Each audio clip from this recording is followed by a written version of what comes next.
Oluwo ẹnìkan tiẹ̀ wá sórí ìkànnì mi, ó sọ ẹ̀dùn ọkàn obìnrin ni, ṣùgbọ́n mi kì í sọ fún yàn wípé ẹ unfollow mi tí n bá padà fún ẹ lésì ọ̀rọ̀ tó bá tẹ́ ọ lọ́rùn dúró sórí ìkànnì yìí.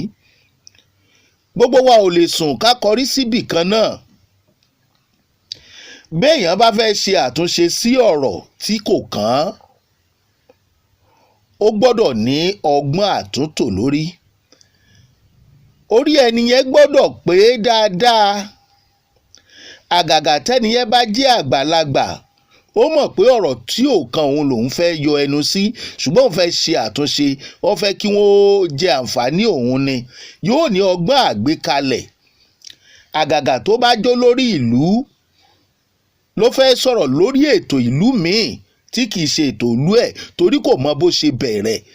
Yóò béèrè lọ́wọ́ àwọn àgbààgbà abẹ̀ ni pé kí nìdí tẹ́ fi ń ṣe nǹkan yìí. Tó bá jẹ́ pé kò yẹ kó sọ nǹkan kan nípa ẹ̀, á dákẹ́. Tó bá rí pé wọ́n ní point, á dákẹ́.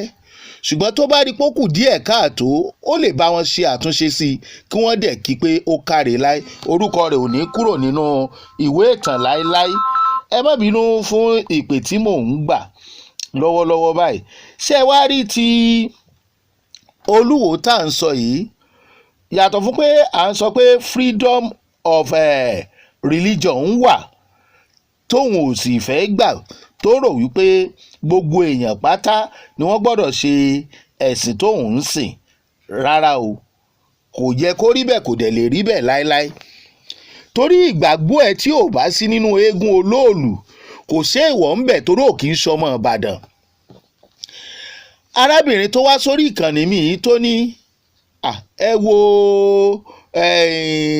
báwo lẹ́yìn ìyẹn ṣe wá rí báyìí, eégún tó lóun ò fẹ́ róbìnrin, ṣé eégún gidi ni?